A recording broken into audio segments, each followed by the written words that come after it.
Pre, pag crossover ko ng gayon, iwan, pati pamilya.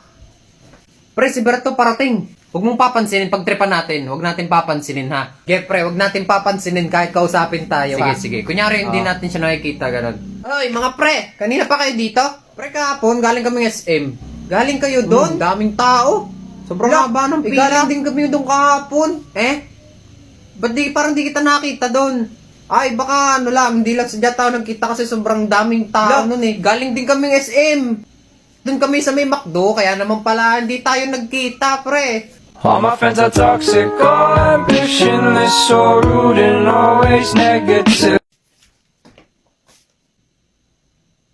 Pre, pagtripan natin si Berto, pre. Kunyari may binubulong ako sa'yo, tapos pag tumingin bigla kang tatawa. Nyok, nyok, nyok. Ano yun, pre? Ano yun? Nyok, nyok, nyok, nyok, nyok, nyok. Pre, ano nga yun?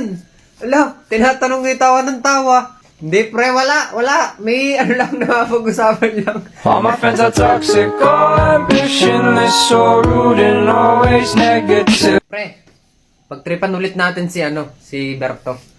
Tama, pipicturean ko, tama. Tingnan mo, dali nga, patingin mo.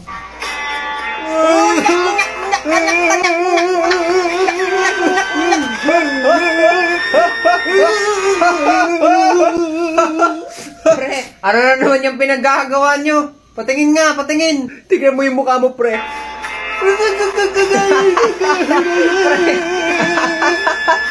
Paano mo ginawa yan, pre? De, pre, joke lang yun ha. Face fancy kasi to, nakakatuwa kasi gamitin to. Ilalagay mo lang yung mukha mo tapos pwede mo na siyang i-apply sa kahit anong clip ng movie o kung sino man. Try mo i-download to, nakakatuwa. Sige, tatry ko yan. Takin na yung babawi talaga ako sa inyo. Guys, tingnan nyo tong nabili kong Yobo Baby Laundry Detergent. Nakakatuwa yung bote niya, no? Parang ang unique. Ngayon lang ako nakakita ng ganito. Ang gandang tingnan. So, sinubukan ko nga pala to kasi syempre para sa damit ni baby. Tapos guys, nung inamoy ko to, hindi siya matapang yung amoy, yung kagaya ng mga sabon nating matatanda. Kasi yung atin, di ba, parang yung sobrang bango talaga. Ito, mabango siya. Yung bango niya, yung pangbata, ganun. Sana gets nyo. Kaya dito, walang sinubukan ko na kaagad. Syempre, lalaban na kaagad natin yung damit ni baby para masubukan na kaagad natin. Kaya dito, binuhay ko na yung washing para makapaglaman na ng tubig. Isang takip lang yung ilalagay nating detergent dito kasi konti lang naman yung damit eh. Grabe guys, kinuha ko lang yung damit, pagbalik ko, napakabula na kaagad. Ang unti-unti nung nilagay ko dyan So dito, ilagay na natin yung mga damit ni Utoy para maghiling-giling na. So nakalagay nga pala dito mga kaibigan, gentle on hands, phosphate free, at with plant extracts. O, di ba? Angas! So makalipas ang ilang minuto, tapos na nga pala yung nilalabhan ko mga kaibigan. At grabe, tingnan mo, puting-puti yung mga damit at shirt ni Utoy. Tapos nung inamay ko, grabe, amoy baby na baby talaga. So para sa mga may baby dyan, itry nyo na tong Yobo Baby Laundry Detergent mga kaibigan. 10 out of 10 to para sa akin. Nandyan lang yun sa yellow basket.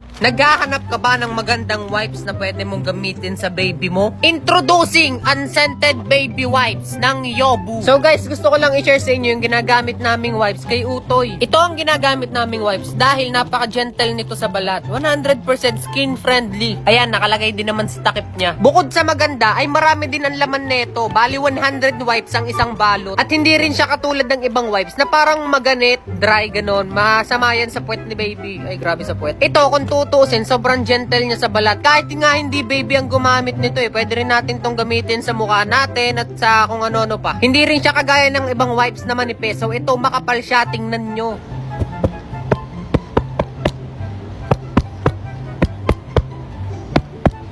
So yun, makikita nyo, hindi man lang napunit kahit pinepersa ko ng higitin. So napakatibay niyan. Hindi yan basta-basta mapupunit habang nagpupunas ng kuwan. So sa mga hindi pa nakakasubok at kung nais nyong subukan, yan, mag-check out na kayo. Pero kung ayaw nyo, wala akong pake, bahala kayo.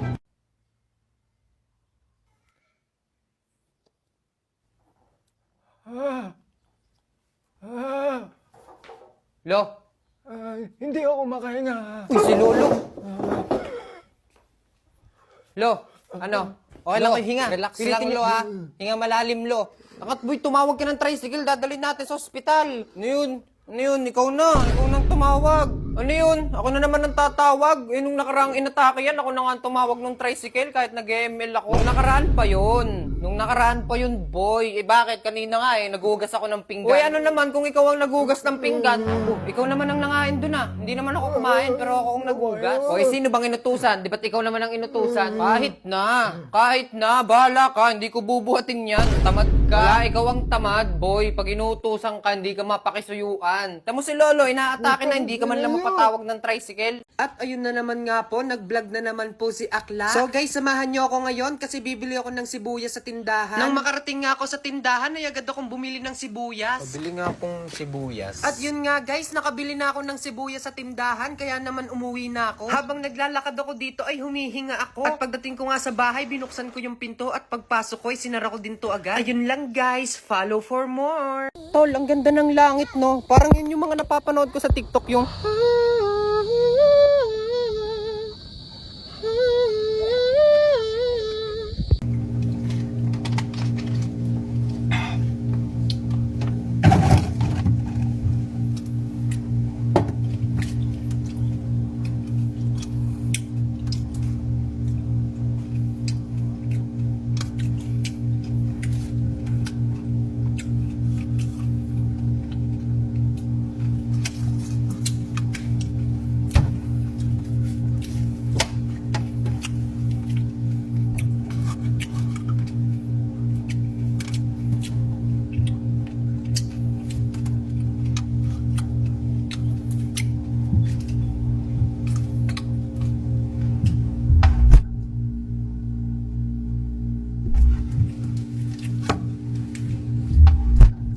Diyos ko, anong oras na? Parating na yung mga bisita.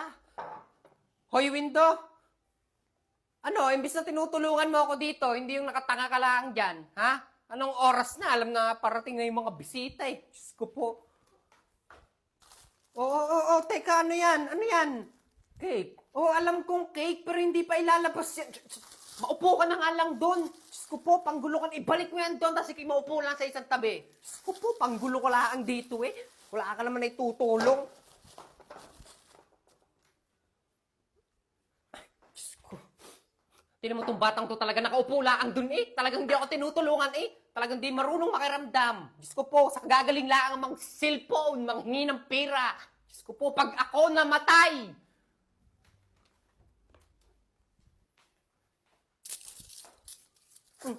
Ano kagang bata ka? Nakatayo ka na naman eh. Sabi mo upo lang sa isang tapit, wala ka naman may tutulong dito. Magpapasigip ka lang dito.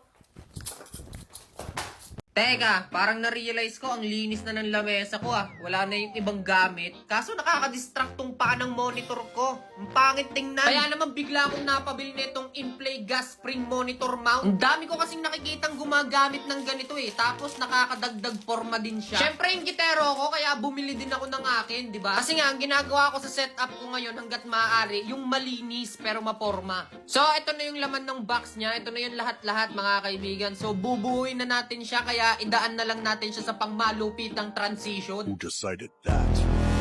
Your darkness swallowed up my son? Who decided that?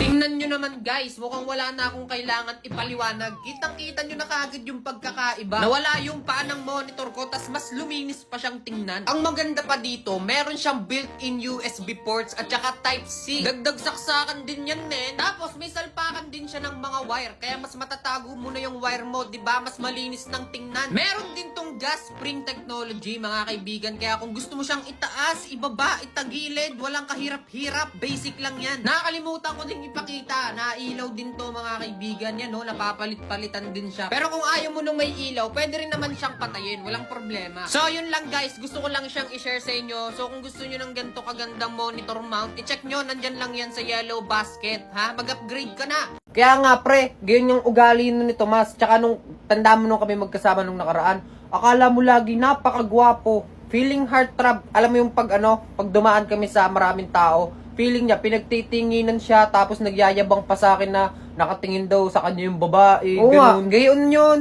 Tapos, akala mo naman, tama mo, magyayabang siya ng gayon, samantalang yung itsura niya, akala mo, walang pangbili ng matinong damit. Eh yung, alam mo yung mga minamay day niya na mga clothing. Nako, hiniram lang dun sa kapatid niya. Ay, oo, gayon yun. Tapos, ang masama nito, kay Andrew. May utang yung kay Andrew, hindi daw nagbabayad. Tapos napakahilig magmay din ng mga masasarap na pagkain. Tapos yung utang daw niya, hindi daw maalala. Tapos malalaman niya yung mga minamay. Alam mo yung feeling rich kid? Oo. Ganon. Oo, Feeling rich kid siya, pero asa lang naman siya sa libre. Yung itsura naman niya, kala mo wala nang makain. Kaya nga, gayon nga yun, napakatamad naman daw nun sa bahay. Nakakwentuhan ko si Aling Pasing, yung nanay nun. Oh, nakakakwentuhan ko yun. Tapos napakatamad daw sa bahay. Puro laang daw cellphone. Hindi man lang nga daw nagpapapasok. Hindi, pre. Pero kahit ganon, sa totoo lang, si Tomas, mabait naman yan. Eh oo, kung usapang pabaitan lang, mabait naman talaga si Tomas.